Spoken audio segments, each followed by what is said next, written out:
And thank you, taxpayers, for providing very nice breakfast. But then after I would eat breakfast, I would go out on the street to go to where I went to go to my classes. And I would see other people eating on the street people, right out of the trash can, digging in the trash can. Now, it would have been, since I had satisfied my physiological needs, it was easy for me to say, aren't these, how can these people sort of demean themselves? Don't they have any self-esteem? But obviously, these folks were operating at a physiological level, not an esteem or self-esteem level. Or I could have said, don't these folks know that that's dangerous to eat food out of a trash can? But obviously, these folks were at the physiological level, so they were not aware of these levels higher up. Now, the last level that Maslow, and I'll just abbreviate, but you can get this in your textbook, so I would want you to write it out, and it's in the textbook. Self-actualization, okay? So, obviously, according to the theory, when do you get to self-actualization? When you've satisfied, and Maslow refers to this as the basic needs. These is the meta needs. You wouldn't have to include this. But, or the growth needs. I think that's the way I look. Yeah, growth needs. You see this. Oh, yeah, they do listed this as meta needs also.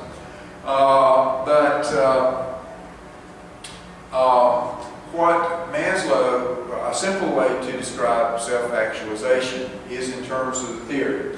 We reach self-actualization, what Maslow referred to as self-actualization, when we have satisfied our basic needs, or when we feel that we have satisfied our basic needs. Now, self-actualization are those periods of time where we feel wonderful, where everything just seems perfect in our lives. Maslow referred to those feelings as oceanic feelings. That feeling you get when you stand on the beach and look at the expanse of the ocean, and you just have this wonder about you. You just feel wonderful, or at least I do. So self-actualization is the period of time that when we have satisfied our basic needs and we feel wonderful. Everything feels right. Everything feels wonderful in the world. The problem with self-actualization, and this goes back to the theory, that if suddenly, one of these lower level needs become activated, then it takes us out of self-actualization. If you're feeling great, self-actualized, but you get really hungry, you drop down to physiological needs. If you're self-actualized, you're feeling great, but somebody insults you, it could affect your feeling of self-esteem, so you drop down to self-esteem.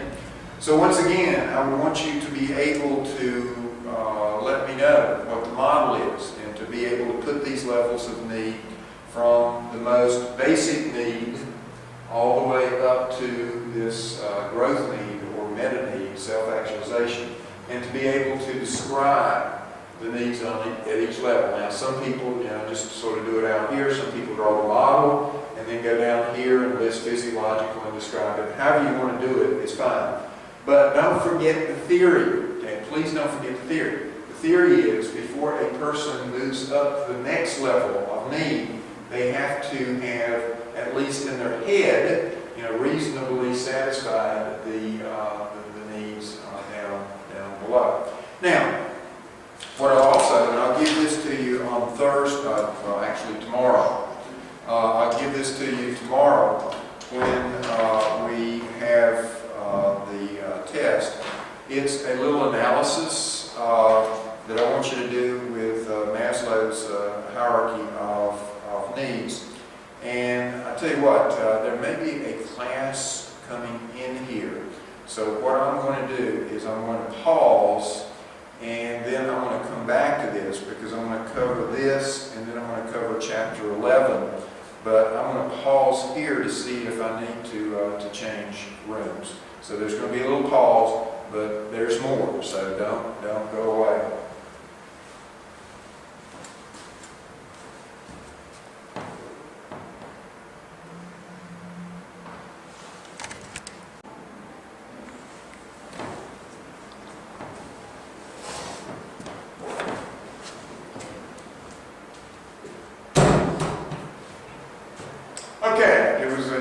false alarm. He was a student who thought that he had a class in this classroom, but then he realized that he didn't. So I hope I'm back with you. And as I said, I'm going to hand this sheet out to you. And so let me go over this with you to sort of illustrate what I'm looking for here. As you'll be able to see on the sheet when I hand it out to you tomorrow, and when you see this, you'll have this sheet in hand. But this is a situation, it's actually a group activity, but this is going to be used also on the test. But it is an analysis based on Maslow's hierarchy of needs. And this actually is sort of loosely sort of patterned after the life of, part of the life of a former student, a few little changes here and there. And if I put this question on the test, then it wouldn't be Mary, who we're going to talk about here, but it would be another person. It would be a similar situation, but I want you to analyze this situation in terms of Maslow's hierarchy of needs. Let me run through this, and again, you'll have this copy in hand, so you'll be able to follow along. But you can see it says that Mary was a 40-year-old mother of 3 who was happily married and worked full-time. She and her husband had relatively high-paying jobs. They used their income to finance a safe, secure, and happy life that included a beautiful home, nice cars, and many family activities.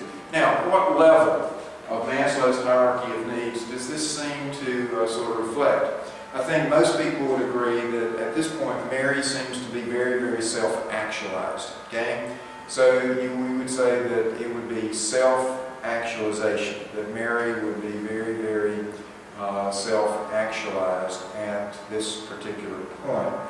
And what would be the explanation for this? Because it seems that Mary has taken care of all of her basic needs.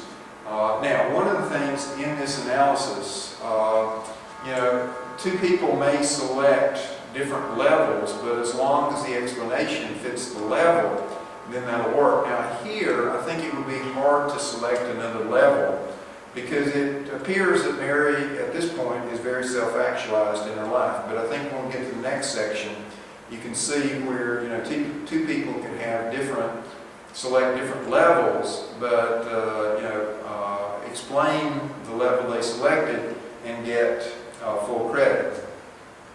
As you can see, although on the surface Mary seemed very content with her life, she harbored an unrelenting need to earn a college degree. Although she was professionally successful, she regretted that she got married and joined the workforce shortly after she graduated from high school. Her professional and personal interactions were primarily with college graduates. These interpersonal interactions enhanced her feelings of being a second-class citizen. After her youngest child entered school, Mary took the opportunity to enroll in college as a commuter student. She continued to be a full-time mother, wife, mother, and employee, but the stimulation provided by the collegiate environment provided her with energy to excel as a full-time student without sacrificing other aspects of her personal and professional life. Now, if I was doing this, I would select a level of esteem and self-esteem. But Mary was concerned because she didn't have a college degree and she felt other people might sort of look at her as a second-class citizen and so not hold her in high esteem. So she was motivated to go back to college. Now others have mentioned, and I've given credit for this, it mentions that Mary had children. So others have said, well, it may be love and belongingness. She wants to go back to school because she wants to have a better life for herself and her children. And I give credit for that because that makes sense. But if I was doing it, the one that would really jump out at me, the level would be the level of esteem and self-esteem. Okay, let's go on and see what happened to Mary here. During the second semester of her collegiate work, Mary's life changed suddenly. While she and her family were not at home, her beautiful home went up in flames. Insurance covered some of the costs, but not enough to completely replace the house and the possessions they lost. And certainly the insurance could not replace the emotional ties to their home. Mary's professors were very understanding and allowed her extra time to complete her work during the time she was trying to reestablish her life. So Mary was able to complete her second semester. Mary pre-registered for the fall semester, but at the time she did not realize that she would experience other challenges in her life. So, what's going on? Mary's lost her home. It burned. And so what could we say? The most obvious one to me that jumps out is safety and security. That this threw Mary into concerns about safety and security. When you lose your home, you don't feel very safe and secure. Others, have said actually physiological, that Mary didn't have a home anymore, so this could threaten her existence, which I would give credit for. Now, if you said that she was in a period of self-actualization, you would see a little X out there, maybe a big X out there, because it really wouldn't match what's going on with Mary. But again, if I was doing it, I would select safety and security. Now, during the summer, one of her children was diagnosed with an illness that was ultimately curable, but one that required long-term medical care. Also, the company for which Mary worked downsized, so Mary had to find another job. Her new job was more time-consuming and paid less. The final blow came when Mary's husband told her that he was leaving her for another woman. Mary did not return to college for the fall semester. Now, again, you could sort of look at different levels, but the one that sort of is obvious to me is love and belongingness. Her husband left, and so her need for this particular person, her spouse, was sort of compromised. So Mary was operating at the level of love and belongingness, because we're looking at where the level of need is at this particular time. So her love and belongingness need sort of came to the surface. Going on, it took her about 4 years to reestablish her personal and professional life. She happily remarried, her child regained his health, and she rose through the ranks in her new company to a level that exceeded her position in her previous company. After an absence of about 4 years, Mary returned to college. She was rewarded for her drive and determination when she earned a baccalaureate degree with honors. Mary now has a sense of fulfillment in both her personal and professional lives. So it sounds like, to me, that Mary has returned to a period of self-actualization. She's once again satisfied her basic needs, and now she's concerned about her growth or meta needs. She's moving on in her life. So once again, if I put this on the test, it wouldn't be Mary.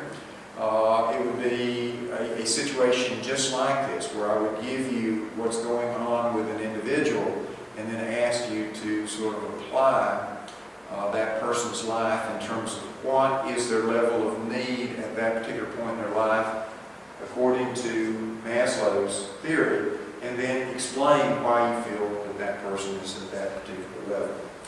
Okay, let's switch gears here. We're going to leave out number 5 for test purposes, so scratch through number 5. And go to chapter 11 on gender and sexuality.